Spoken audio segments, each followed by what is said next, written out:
नमस्कार. भरपूर दिवसांनी आज व्हिडिओ आलेला आहे आणि मी दाखवणार आहे सातूचे लाडू किंवा सातूच्या वड्या. आता श्रावण आहे आणि श्रावण महिन्यात सातू बनवली जाते. खरं तर नागपंचमीलाच बनवतात, पण आपला व्हिडिओ थोडासा लेट झाला आहे. चला तर मी तुम्हाला दाखवते सातू कशी बनवायची. अशा पद्धतीने जर बनवली तुम्ही तर ही सातू लहान मोठे सर्वच खातील. आणि भरपूरदा काय होते की सातू भरपूर जणांना आवडत नाही, पण अशा पद्धतीने जर तुम्ही खाल्ली तर सर्वच छान आवडीने अशी खातील. चला मी सांगते रेसिपी काय आहे.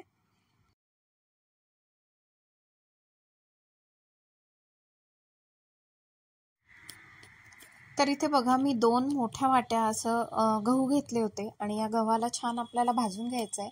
तेल तूप वगैरे काही टाकायचं नाहीये. सुके गहू, त्याला ओलं वगैरे काहीच करायचं नाही, धुवायचे नाही, काहीच नाही. आपले गहू असतात चाळून घ्यायचे स्वच्छ आणि त्यानंतर त्याला ना छान अशी कढई गरम करायची आणि मंद आच करायची आणि त्यानंतर मंद आचेवर गहू छान हलवत असे आपल्याला भाजून घ्यायचे आहे.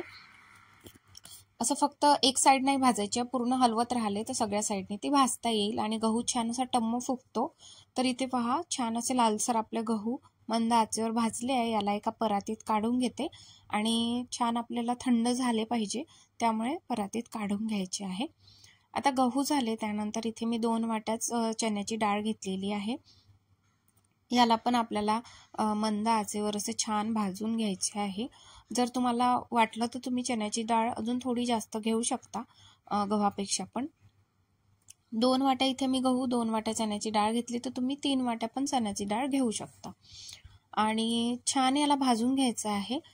ती जी डाळ आहे ती पण अशी छान अशी फुगते आणि मंद आचेवर जर भाजली ना तर छान अशी खरपूस भाजल्या जाते डाळ गहू. तर इथे बघा, डाळ पण छान भाजल्या गेली आहे आणि याला पण मी त्या परातीमध्ये काढून घेते, जेणेकरून छान थंडगार होईल. आणि हे जे धान्य आहे हे आपल्याला एकत्रितच करायचं, असं वेगळं वेगळं काही करायचं नाही आहे.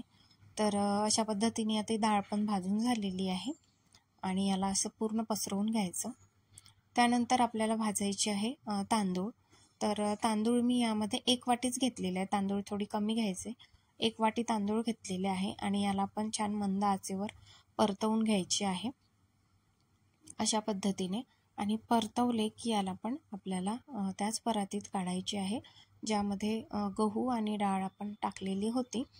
तर इथे बघा, तांदूळ टाकून घ्यायचे आणि हे सर्व मिश्रण आहे हे मिक्स करून घ्यायचं आहे आणि याला थंडगार होऊ द्यायचं आहे. त्यानंतरच आपण बाकीची प्रोसेस करणार आहोत. तर इथे बघा, डाळ वगैरे आपली थंडगार व्हायला ठेवली आहे. तर त्यामध्येच आपल्याला वेलची, त्यानंतर लवंग, मिरे आणि जायफळ घालायचं आहे आणि याला पण यामध्ये मिक्स करून घ्यायचं आहे. आणि हे गिरणीवरून छान आपल्याला पिठासारखं दळून आणायचं आहे. जाड वगैरे काही नाही, पिठासारखं आपल्याला दळून आणायचं आहे. आता हे मी जे घेतलं होतं सगळं धान्य, आता याचं पीठ तर भरपूर झालं. तर तुम्हाला किती बनवायचे आहे, थोडे जास्त, त्यावर तुम्हाला डिपेंड आहे की तुम्हाला किती साखर घ्यायची आहे. आता यामधलं अर्धं पीठ मी काढून घेतलं होतं आणि त्याला अर्धा किलो साखर तरी मी दळून घेतली आणि छान ते आपलं पीठ आहे त्याला मिक्स करून घेतलं. पिठामध्ये साखर आणि चमच्याने अशी छान मिक्स करून घ्यायची. आणि या लाडवाला किंवा ही जी सातू आहे ही फक्त तुपाने आपल्याला बांधायची आहे. यामध्ये पाक वगैरे काही लागत नाही, पाणी दूध वगैरे काही नाही. इथे मी तूप गरम करून घेतलेलं आहे आणि लागलं तूप टाकायचं आणि हे सगळं जे आहे मिश्रण ते छान आपल्याला मिक्स करून घ्यायचं आहे तुपामध्ये. तूप गरम असल्यामुळे पहिले हा चमच्याने थोडं मिक्स करायचं आहे. त्यानंतर आपल्याला छान हाताने असं पूर्ण जे तूप आहे ते त्या अशा पिठाला लागेल असं छान असं चोळून अशा पद्धतीने आपल्याला ते पिठामध्ये तूप मिक्स करायचं आहे.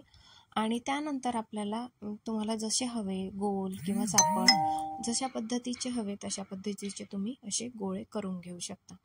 तर एकदम पीठ जास्त, आपल्याला तूप जास्त पण नाही घ्यायचं आहे आणि कमी पण नाही घ्यायचं आहे. त्यामुळे फक्त असं बांधता येईल, गोळे बांधता येईल एवढं तूप असं थोडं करून घालायचं आहे. तर इथे पहा, मी 2 पद्धतीने सातूचे जे शेप आहे ते केले. एक असा लाडवाप्रमाणे आणि हा दुसरा आहे हा असा थोडा पुरीप्रमाणे असं चापट आहे. आणि बस अशा पद्धतीने सर्व मी जी सातू आहे ही छान अशी बांधून घेते आणि त्यानंतर याला एका डब्यामध्ये भरून ठेवायचं आहे, स्टीलच्या किंवा काचेच्या भरण्यांमध्ये तुम्हाला हवं तसं. आणि हे भरपूर दिवस टिकतं, 8 ते 10 दिवसात तुम्ही आरामात खाऊ शकता. जास्त दिवस ठेवू नका, कारण कसं तूप घातलेलं आहे त्यामुळे तुपाचा वास लागू शकतो जर जास्त दिवस झाले तर. 8-10 दिवसात ही लगेच संपून जातात. तर अशा पद्धतीने इथे छान अशी मी तुम्हाला सातू दाखवलेली आहे. तर ही कशी वाटली तुम्हाला आणि नक्की मला कमेंट करून सांगा. आणि तुम्ही पण खा, पौष्टिक पण आहे आणि टेस्टी पण आहे. तर चला, अशाच प्रकारे मी अजून छान छान व्हिडिओ घेऊन येणार आहे. तोपर्यंत माझ्या चॅनलला लाईक, शेअर आणि सबस्क्राईब करायला विसरू नका. पाहत राहा इझी कुकिंग विथ सुप्रिया. आणि लाडू कसे झाले ते नक्की कमेंट म्हणून सांगा.